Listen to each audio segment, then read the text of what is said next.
অনেকটা দিন কেটে যায়। আইয়ুদের এক্সাম শেষ হয়ে তেদের টেস্ট এক্সাম সামনে। আর তেও এখন জাঙ্কুকে বেশি জ্বালায় না, কারণ তে যেদিন জাঙ্কুক মারামারি করেছিল সেদিন জাঙ্কুকে রাগ দেখেছিল।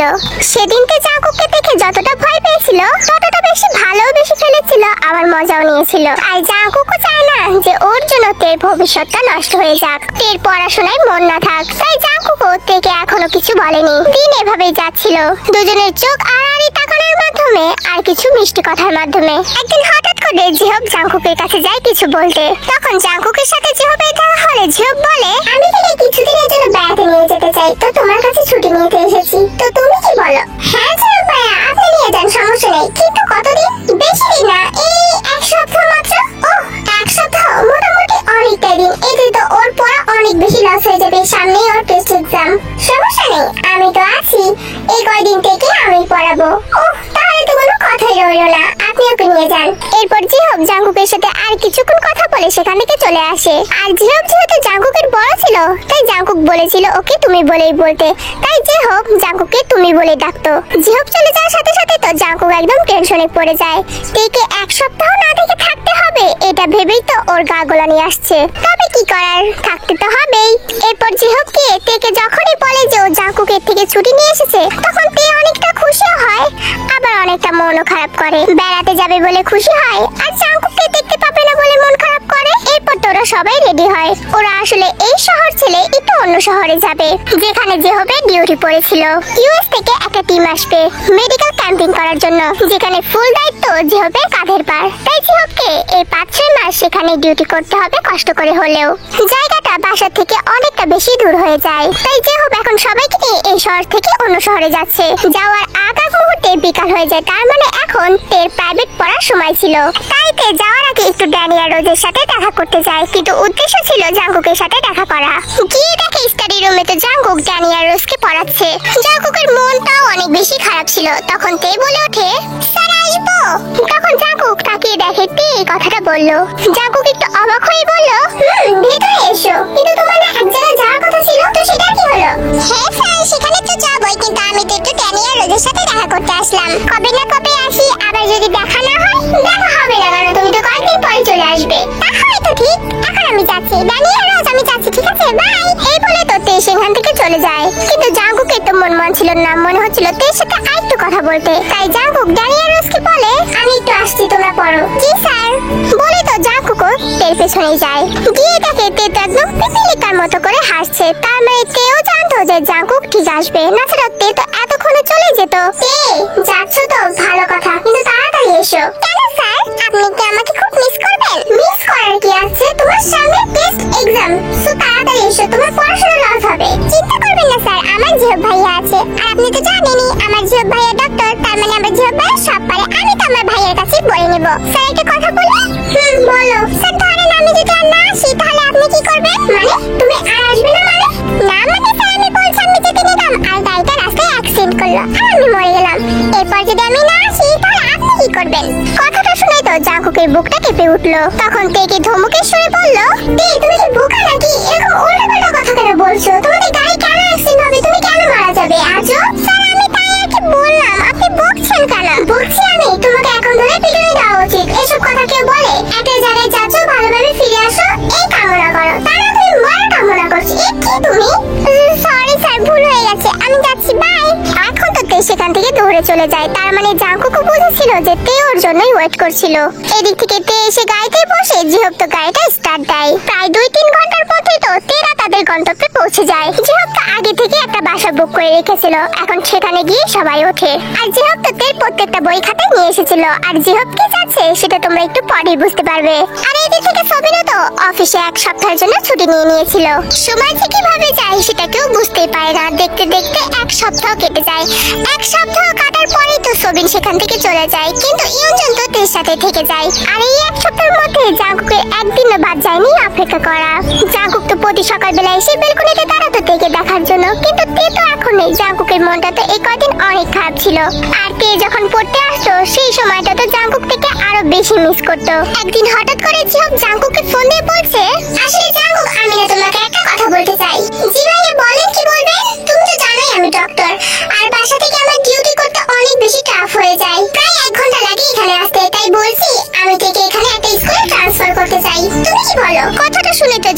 পুরো শকড। যে থেকে এক পলক দেখবে বলে এত কিছু করলো, বাসা পর্যন্ত চেঞ্জ করলো, সেইটাই এখন চলে যাচ্ছে। কিন্তু জাঙ্কুক কি বলবে? জাঙ্কুক কি বলবে? এতে সমস্যা আছে। জিহব তো সবকিছু জানে, তাই জাঙ্কুক মন খারাপ করে বলে, ভাইয়া কোনো সমস্যা নেই, আপনার যেভাবে ইচ্ছা সেভাবেই করেন। আপনারা তের গার্জিয়ান, তের ভালোটা দেখা আপনাদেরই দায়িত্ব। আচ্ছা ঠিক আছে, আমি তাহলে তেকে ট্রান্সফার করাচ্ছি। আর যেহেতু তে তোমার কাছে পড়তো, তাই আর কি তোমাকে একটু ফোন দিয়ে জানালাম। আচ্ছা ঠিক আছে ভাইয়া, ভালো থাকবেন, ওকে বাই। বলে তো জিহব ফোনটা কেটে দিল।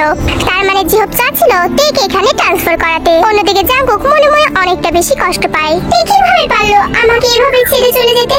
তে জানে আমি ওকে ভালোবাসি, তারপরও কেন ওখানে চলে গেল? এজন্যই কি তে বললো যে আমি যদি আর কখনো না আসি?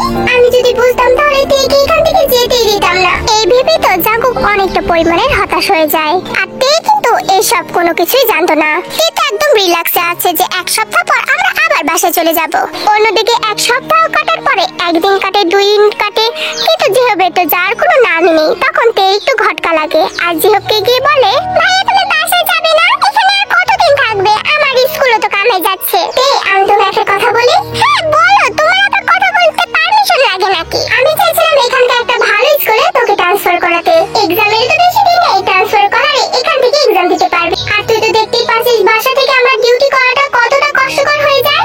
যতদিন মেডিকেল ক্যাম্পিং হবে, প্রায় 6 মাস এখানে ডিউটি করতে হবে। তাহলে বল আমি অত দূর থেকে প্রতিদিন কিভাবে আসবো? কিন্তু আব্বু, বাবাইকেও ট্রান্সফার করে নিয়ে আসবো, কোনো সমস্যা নেই। কিন্তু আমি তো তোর কথা চিন্তা করছি, আর আমি তো তোর স্যারকেও বলেছি। না ভাই, এটা কিভাবে হয়? আমি কতদিন ধরে ওই স্কুলে পড়ছি, আমার কত বান্ধবী আছে।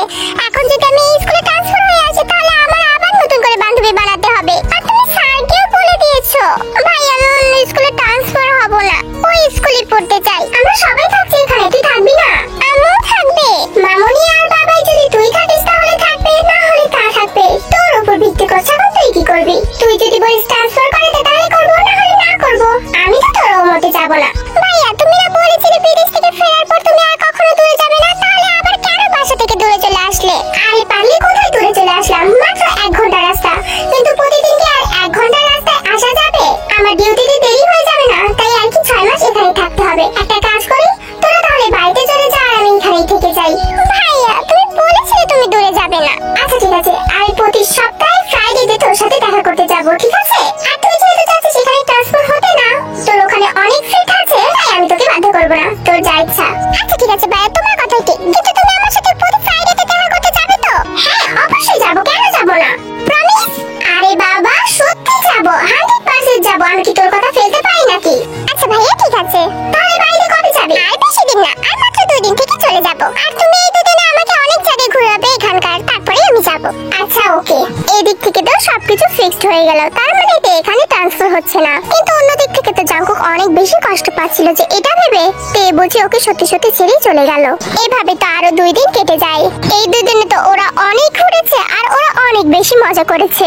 2 দিন পর জিহব কি ইয়ঞ্জন আর তেকে রেখে আসে বাড়িতে। পরের দিন তে যখন আবারও জাঙ্কুকের প্রাইভেটে পড়তে যাবে, তখন ইয়ঞ্জনকে কি বলে, আম্মু তুমি আমার সাথে চলো, এখান থেকে এখানে তোকে আবার দিয়ে আসতে হবে নাকি? তুই একা যেতে পারিস না? আরে আম্মু সেটা না তো, এতদিন কামাই দিলাম প্রাইভেট, প্রায় 2 সপ্তাহ। স্যার আমাকে কত প্রশ্ন করবে তুমি জানো? আমি তো এত প্রশ্নের উত্তর দিতে পারবো না। বরঞ্চ তুমি একটু স্যারের সাথে কথা বলে এসো প্লিজ প্লিজ প্লিজ। ও এই কথা, ঠিক আছে চল যাচ্ছি। ওকে আম্মু। আচ্ছা ঠিক আছে তুই যা, আমি আসছি। ঠিক আছে। তখন তে তো সেখানে গিয়ে পৌঁছায়। গিয়ে দেখে স্টাডি রুম বন্ধ, তার মানে এখনো কেউ পড়তে আসেনি। স্টাডি রুম বন্ধ কেন? এখনো কেউ কি পড়তে আসেনি নাকি? নাকি আমি তাড়াতাড়ি চলে এসেছি? তখন তে নিজের হাতের ঘড়ির দিকে তাকিয়ে দেখে ও তো আসলে অনেকটা বেশি তাড়াতাড়ি চলে এসেছে। তাই তে জাঙ্কুকের ফ্ল্যাটে নক করে। জাঙ্কুক তখন গিয়ে দরজাটা খুলে দেয়। সামনেই থেকে দেখতে পেয়ে তো পুরাই অবাক হয়ে যায়। স্যার আমি চলে এসেছি। স্যার আপনি কেমন আছেন? জাঙ্কুক ভাবছিল এটা বাস্তব না স্বপ্ন। আর তেকে দেখে তো জাঙ্কুক অনেকটা ইমোশন হয়ে যায়, তাই হঠাৎ করে তেকে জড়িয়ে ধরে। তুমি এতদিন কোথায় ছিলে? এতদিন আসনি কেন? বলেছিলাম মাত্র 1 সপ্তাহ। 1 সপ্তাহ থেকে 2 সপ্তাহ হয়ে যাচ্ছে, তবুও তোমার আসার নাম নেই। স্যার আমাকে এভাবে জড়িয়ে ধরলো কেন? আর স্যারের কণ্ঠ এরকম শোনাচ্ছে কেন? স্যার কি অনেক বেশি কষ্ট পেয়েছে আমার না আসাতে? জাঙ্কুক তো থেকে জড়িয়ে ধরে আছে, মনে হচ্ছে জাঙ্কুক তো শান্তি খুঁজে পেয়েছে। আর তে যেহেতু ইয়ঞ্জনকে নিয়ে আসতে চেয়েছিল, তাই ইয়ঞ্জন তো সেখানে চলে এসেছে। তুই কই? তেও তো চুপচাপই ছিল। তখন ইয়ঞ্জনের কণ্ঠ শুনে জাঙ্কুককে বলে, স্যার আমার আম্মা এসেছে আপনার সাথে কথা বলার জন্য। কথাটা শুনে যেন জাঙ্কুকের ধ্যান ভাঙে। সাথে সাথে তেকে ছেড়ে দিয়ে বলে, তুমি কখন আসলে? তুমি কি? আমি কখন আসলাম মানে? বেটার করে বেটা এতক্ষণ আমাকে ধরে রেখে এখন বলছে আমি কখন আসলাম। ভূতকে ধরেছিল নাকি এতক্ষণ? স্যার আমি এখনই তো আসলাম। আমার আম্মা এসেছে আপনার সাথে কথা বলতে। তোমার তো এখানে আসার কথা ছিল না, তোমার ট্রান্সফার হওয়ার কথা ছিল। আমি এত কিছু বলতে পারবো না। আমার আম্মুকে নিয়ে এসেছি, সবকিছু আমার আম্মুর কাছে জিজ্ঞাসা করুন। আর তখনই সেখানে ইয়ঞ্জন চলে আসে। ওহ তে এখানে, আমি তোকে কতক্ষণ ডাকছি। আন্টি আসসালামু আলাইকুম। ওয়ালাইকুম আসসালাম। অনেকটা বেশি দেরি হয়ে গেল তাই না? দেখে অনেক বেশি দেরি করে ফেলাম। আসলে ওর ভাইয়া চাচ্ছিল কি সেখানে ট্রান্সফার করাতে, কিন্তু তে তো থাকলোই না। আর আমার মাথা তো একদম খেয়ে ফেলতেছে যে তুমি নাকি ওকে বকবে, তাই আর কি তোমার সাথে দেখা করতে আসলাম। না না আন্টি, আমি ওকে বকবো কেন? যে ভাইয়া তোমাকে ফোনে বলেছিল, ওকে বকার কি আছে? আচ্ছা ঠিক আছে, এই নে বলে গেলাম, এখন ভালো মতো পড়। ইয়ঞ্জন যেতে যেতেই সেখানে ড্যানি আর রোজ চলে আসে। তার মানে ড্যানি আর রোজ পড়তে চলে আসে। কি এটা তুই? এতদিন কোথায় ছিলি? আন্টি আপনি ভালো আছেন? হ্যাঁ আমি ভালোই আছি, তোরা কেমন আছিস? হ্যাঁ আমরা দুজন তো অনেক বেশি ভালো আছি। আচ্ছা তুই এতদিন কোথায় ছিল? তখন ইয়ঞ্জন রিপিট করে আবার ওদের দুজনকে সব কথা বলে। ইয়ঞ্জন চলে যাওয়া মাত্রই ওরা তিনজন স্টাডি রুমে পড়তে চলে যায়। আর এদিক থেকে জাঙ্কুক যেন ওর আত্মা ফিরে পেয়েছে। ওয়াশরুমে গিয়ে তাড়াতাড়ি চোখ মুখটা ধুয়ে নেয়। জাঙ্কুকের তো এতদিন একদম বেহালা অবস্থা ছিল। না তেকে দেখতে পেরেছে, না তের সাথে কথা বলেছে। তাই জাঙ্কুক ভালোভাবে খায়ও নি, ঘুমায়ও নি। যার কারণে জাঙ্কুকের শরীরটা অনেক বেশি দুর্বল হয়ে যাচ্ছিল। আর তে এখন যখন আবারও ফিরে এসেছে, এখন মনে হচ্ছে জাঙ্কুকও শক্তি ফিরে পেল। আর অন্যদিকে টেবিলে বসে বসে তে ভাবছে, স্যার আমাকে এভাবে জড়িয়ে ধরলো কেন? স্যার কি খুব কষ্ট পেয়েছে? হাই হাই, ভাইয়া যখন বলেছিল আমাকে ট্রান্সফার করাতে, কিন্তু আমি তো পরে বলিনি যে স্যার আমি আসবো। আর স্যার তো ধরে নিয়েছিল আমি আসবো না, তাই তো স্যার মনে হয় এত কষ্ট পেয়েছিল। এরপর জাঙ্কুক ফ্রেশ হয়ে ওদেরকে পড়াতে চলে যায়। আবার সবকিছু রেগুলারলি হয়ে যায়। এই স্কুলে যাওয়া, প্রাইভেটে আসা, জাঙ্কুকের সাথে দুষ্টুমি, আর জাঙ্কুকের আর চোখে তাকানো। আর যে তো প্রতি সপ্তাহে ফ্রাইডেতে সুজিকে নিয়ে তের সাথে দেখা করতে আসে, যেখানে সব মিলিয়ে দিনগুলো ওদের ভালোই যাচ্ছিল। অন্যদিকে তাই এতদিন পর প্ল্যান করছে তেকে কিভাবে কিডন্যাপ করা যায়, কিন্তু তেকে তো ওর হাতের নাগালেই পাচ্ছে না। তে কোথা দিয়ে যায় কোথা দিয়ে আসে কিছু তো বুঝতে পারে না। এভাবে দেখতে দেখতে তেদের টেস্ট এক্সামটাও হয়ে যায়। আর মাত্র 4 মাস পর তেদের এসএসসি এক্সাম। এই কয়দিনে তেকে তো অনেকজনই প্রপোজ করেছে, কিন্তু তে তো সবগুলোকে একদম ঝেড়ে পাঠিয়ে দিয়েছে। আর এই পরীক্ষার ভিতরে তো তে একটা বড় মাপের প্ল্যান করেছে। এবার তো জাঙ্কুকের মুখ দিয়ে ওকেও ভালোবাসার কথা বলাবে। আর যেহেতু এটা টেস্ট এক্সাম ছিল, এই এক্সামে পাস না করলে তো এসএসসি এক্সাম দিতে পারবে না। সবগুলো এক্সাম ভালোভাবে দিলেও ম্যাথ খাতায় এমন কিছু কাজ করেছে তে, যেটা জাঙ্কুককে অবাক হতে বাধ্য করবে। যেটাতে ইচ্ছা করে করেছে। আর কি করেছে সেটা তোমরা একটু পরে জানতে পারবে। একদিন প্রায় 10:30 বেজে গেছে। এমন সময় জাঙ্কুক এক্সামের খাতা নিয়ে বসে, যে এই খাতাগুলো আজকেও দেখে শেষ করবে। একের পর এক খাতা দেখতে থাকে জাঙ্কুক। আর এতে কিন্তু জাঙ্কুক বেশ সিরিয়াস, কারণ জাঙ্কুক কাজে কখনো গাফিলতি করে না। দেখতে দেখতে যখন তের খাতা সামনে আসে, তখন জাঙ্কুক খাতাটা খুলে দেখে বেশ ভালোভাবে ম্যাথ করা আছে।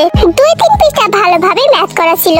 এরপর জাঙ্কুক যখন পেজ ওঠায়, তখন জাঙ্কুকটা একদম অবাক হয়ে যায়। কি করছে মেয়েটা? ও কি পাগল? আসলে তে তো খাতার মধ্যে অনেক সুন্দর করে একটা কার্টুন আঁকিয়েছিল। আর খাতার মধ্যে সুন্দর করে লিখে রেখেছিল, স্যার আপনি যদি আমাকে কখনো একটু ভালোবেসে থাকেন, কখনো অন্য কিছু না হোক, স্টুডেন্ট হিসেবে যদি আমাকে কখনো একটু ভালোবেসে থাকেন, তাহলে প্লিজ স্যার আমাকে পাস করে দেবেন। আর আপনি তো জানেনই এই এক্সামে পাস না করতে পারলে আমাকে এসএসসি এক্সাম দিতে দিবে না। তখন কি আপনার ভালো লাগবে স্যার বলুন? আপনি না আমার প্রিয় স্যার, প্লিজ স্যার আমাকে পাস করে দিন। জাঙ্কুক এখন তের এই কাণ্ড থেকে হাসবে না কাঁদবে কিছুই তো বুঝতে পারছে না। ওর তো বেশিরভাগই হাসি পাচ্ছে যে তে এই কাজটা কিভাবে করতে পারলো। তে জানতো যে এই এক্সামে না পারলে ওকে এসএসসি এক্সাম দিতে দেবে না, ও তবুও এই কাজটা করলো। আমার বিশ্বাস ও প্রত্যেকটা ম্যাথই পারতো, কিন্তু ও ইচ্ছা করে এই কাজটা করেছে। আর আমারও তো পাস না করে দিয়ে উপায় নেই। একেই তো একটা পিচ্চি মেয়েকে ভালোবেসেছি, কবে বড় হবে কে জানে। ওদিকে মাকে বলে আসি 2 বছর পরেই বিয়ে করব। আর এখন যদি ওকে আমি পাস না করে দিই, আবার 6 মাস পিছিয়ে যাবে। আমার বিশ্বাস ও এটা ইচ্ছা করে লিখেছে, না জানো সবাই লিখতে পারলো আর ও লিখতে পারলো না। ওর যে কত গভীর স্টুডেন্ট ক্লাসের মধ্যে আছে, তারা পাস করলো, কিন্তু ও এই কাজটা করলো। কালকে শুধু প্রাইভেটে আসুক, তারপরে এমন ছাড়া ছাড়বো না। কিন্তু কিভাবে ছাড়বো? ওকে দেখলেই তো আমার মনটা গলে যায়। তখন জাঙ্কুকের আর কি করার, টেনে টুনে সেখানে থেকে পাস দিয়ে ধুয়ে দেয়। আর এই তের জন্য যে কটা ফেল করেছিল সে সবগুলো স্টুডেন্টকে জাঙ্কুকের পাস করে দিতে হয়, কারণ এটা তো অনেক বড় একটা ক্রাইম। স্কুল জানতে পারলে কি হবে, তাই জাঙ্কুক সবাইকে পাস করে দেয়। পরের দিন তে যখন পড়তে আসে, তখন সাথে সাথে জাঙ্কুক বলে, এই এক্সাম খাতে কি লিখছো তুমি এগুলো? হ্যাঁ সারা বছর কি করছো? পড়াশোনা কি করো নাই? তোমার আম্মুকে এক্সাম খাতা দেখাবো, দাঁড়াও। কেন